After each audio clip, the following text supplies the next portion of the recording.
Hello, this is Dr. Mewborn, and this is Religion in the Public Square. We're looking at the topic of abortion, and this is part two of those lessons.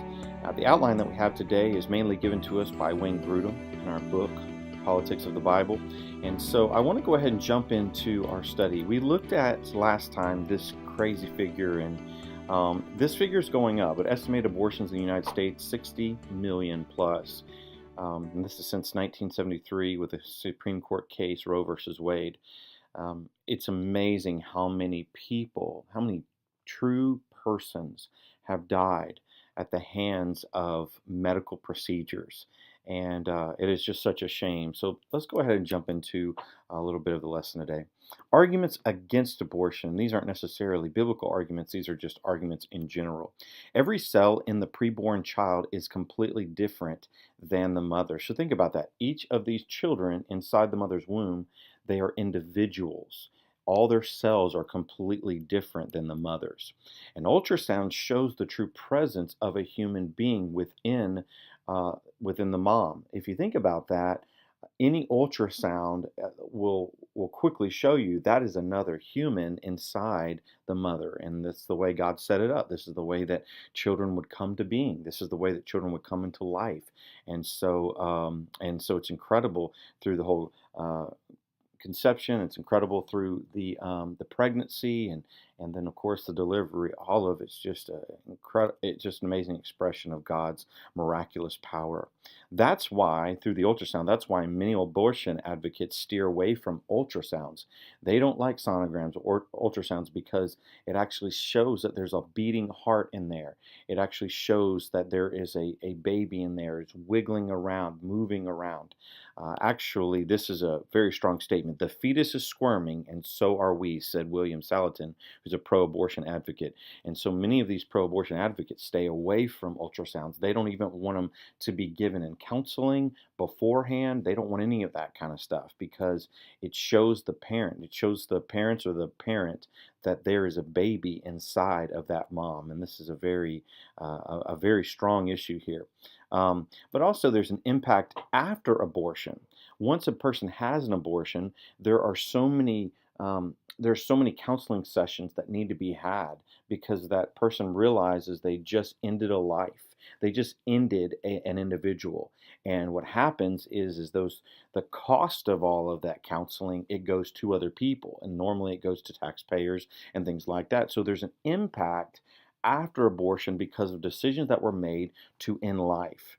And so this is a major struggle. It's not even talked about that much, but it is a major cost with our government, with taxpayers, and with people who just go through abortions anyways. And it lives with them. I'll share this with you. I had a friend when I was in college, and I didn't know this till after we'd known each other for a while, but she came to me one day. She says, I got to tell you something. And I said, sure. And she said, and she started crying, and she said, I had an abortion a couple of years ago. And she was so brokenhearted over it. She said, will God ever forgive me? Since then, she had given her life to Christ and all that. She said, will God ever really forgive me for what I've done? And she was carrying that, and she carried it for years. And she was even responding to it in odd ways, too. So it breaks us inside when we do something that's completely against God's word. I want to show you this billboard here. I got a couple of billboards to show you, but this is an amazing ministry called Life Choices of Memphis, and they ask the question: pregnant, unplanned, let's make a plan. And one of the things that they do is they focus in on doing an ultrasound very quickly if the mom will allow it. A pregnant mother, if they'll allow it, what they'll do is they'll say, let's do this, and as soon as they do it, there's this increased rate of them keeping the baby. There's a greater chance of them keeping the baby because they've seen a life inside of them. It's kind of like that out of sight, out of mind. If we don't think there's anything there, then it's not really a big deal if we just terminate the life. But when we actually see evidence of life, we're much more likely to not end it, but actually help it along. And so Life Choice is a great ministry to do that. Objections against ProLifers. A wrong restriction of freedom is what some people say, and actually it's in our book. Women have rights over their own bodies is the main push for their argument. Government should not control them or their decisions. So, in other words, it's just the woman's body that's in the conversation. It has nothing to do really with an individual. It has nothing to do with uh, a baby that's inside of them. It has everything to do. That is just a form of tissue that's a part of the mother, and a mother can do what she wants. It's almost like getting rid of a gallbladder type thing. Well, I don't want it, so I'm going to get rid of it. I don't really need it, so I don't care. And that's the way they treat it, as if it's just another organ of the body, or it's just another piece of tissue of the body, but it's not. It's got its own cells. The child has his own cells. He has his own heartbeat. He's got his own function as far as moving around, and all this stuff is happening very early in his life. All children should be wanted children. This is one of the cases.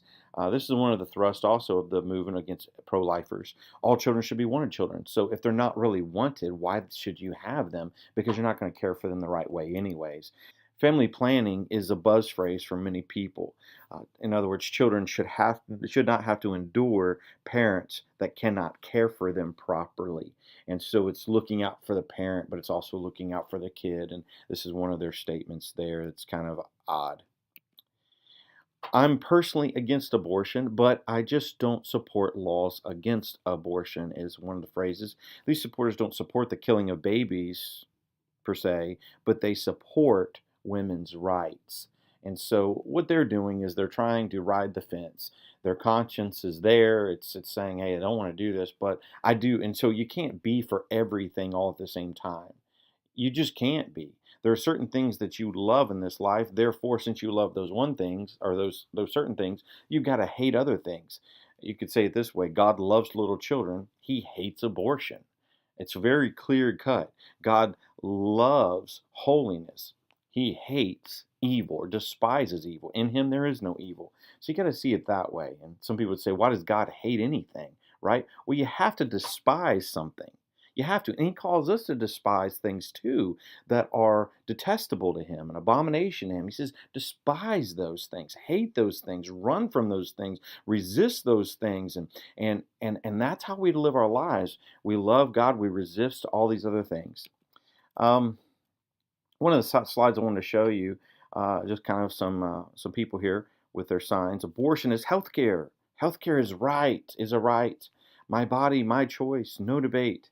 And so they're changing the narrative of the debate, right? They're actually creating their own way of saying it. It's not about the baby at all. It's not about a person at all. It's about my body. It's whatever I want to do with my body. And so they've avoided the real issue, that is this a child? They've avoided it, and they've said, no, this is me. So that's very selfish in its sense. But then abortion is healthcare. Healthcare is a right. Now it's saying, okay, this is a healthcare issue. It's not a life issue. And so you see some weirdness. It's kind of steering around the real issues there.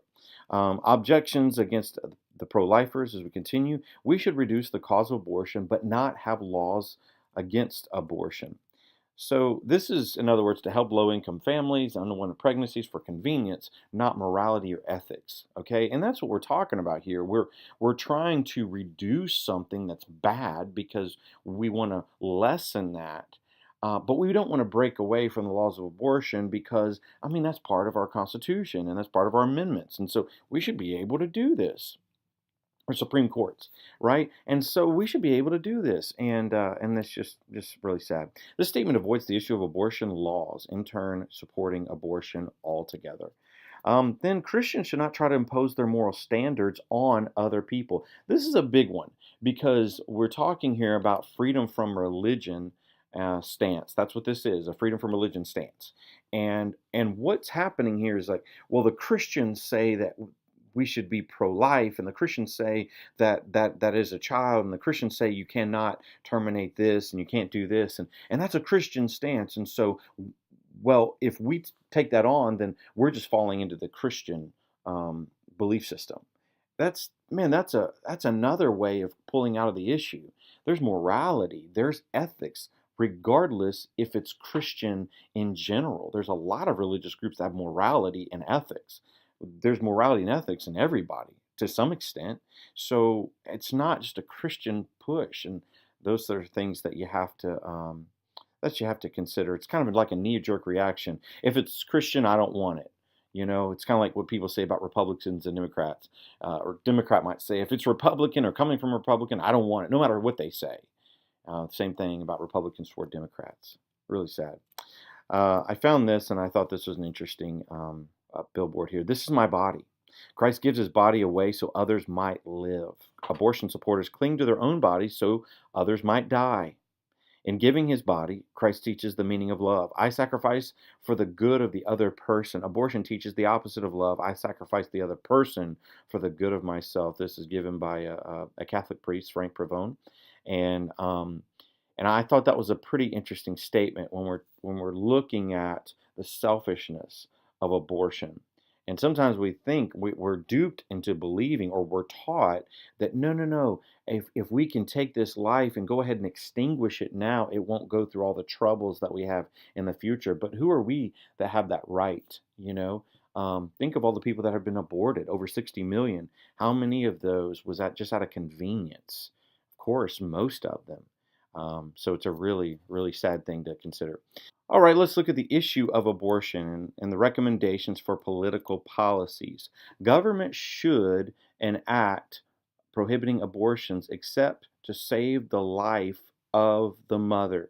And this is what Wayne Grudem is saying. He's saying government should put in prohibiting abortions except in the case that it may save the mother, which is a very tiny 0.5% of pregnancies. But Wayne Grudem says this would be a good way to go, and I agree with that. Government should protect the lives of its people. That is its call. That's its duty. It's governing the lives of the people, and it should protect the lives of the people. No government policy should promote or fund abortions. That should not even be the case. Our tax-paying dollars should not go to that whatsoever. And this is kind of, if it does, it's kind of like it's population control. We control how you think, we control your money, we control your belief systems, and that's what a lot of governments are trying to do. And they're trying to, or our government, and some governments are actually trying to, and certain peoples are trying to control not only how we think, how we believe, but what we actually own, and whether it's gun control and things like that. So it's population control. No government policy should compel people to participate in abortions or dispense drugs that cause abortions. In other words, doctors should not be forced to perform abortions. That should never be the case at all. The issue of abortion. No funding should be given to the process of creating human embryos for the purpose of destroying them in medical research. And so we'll talk about stem cell stuff as we continue on, but think about this. Embryos, preborn children from the moment of conception to 8 weeks. And what people are doing, what doctors are doing, or researchers are doing, is looking at these embryos and trying to create human beings. And then they're using that for testing, and then they'll kill it. And so it's really odd how people are playing God in a sense, and we call it research sometimes, but really it's past that. We're trying to manipulate life and control life in our own ways, and it becomes extremely dangerous. And there's an ethical issue to all of that as well. Also, the ban of partial birth abortions is an important thing and always should be banned no matter what. This is while the baby's head is still inside the mother. So the feet are hanging out, the body's hanging out, but the head is still inside the mother. The head is crushed and the brain is sucked out. Then the carcass of the baby is removed and discarded. Think about that. That is so horrendous. So horrendous. And grateful this has been banned, but this is the way some people were doing abortions for years, and just incredibly sad how all that worked. Can you imagine the trauma that went into all of that?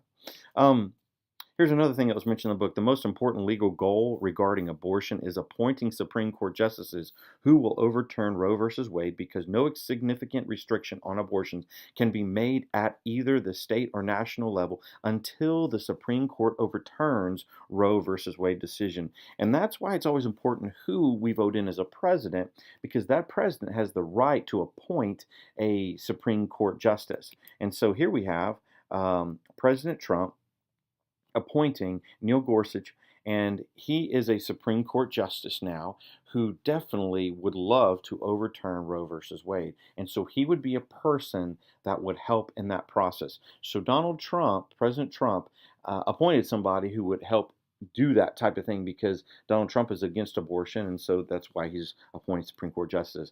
That's why they said this presidency was such a major deal, because it's not just that he would be the commander in chief. It's not just that he would be the head executor or executive, but he would be the guy that actually appoints the next Supreme Court justice, and especially if there's an opening there, right? Let's continue on. What about a consistent ethic of life? And this is what a lot of people question about pro-lifers.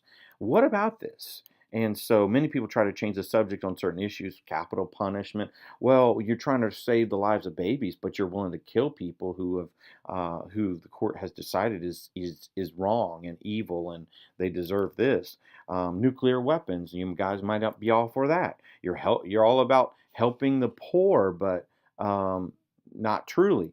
Then euthanasia, and all these subjects come up, and it's like they're fighting through these topics, and they're saying you may be for this or may not be for this, but you're saying you're trying to be consistent in your ethic of life. I thought this was an interesting slide here. It says, only in America can you be pro-death penalty, pro-war, pro-unnamed drone bombs, pro-nuclear. Woo! Woo!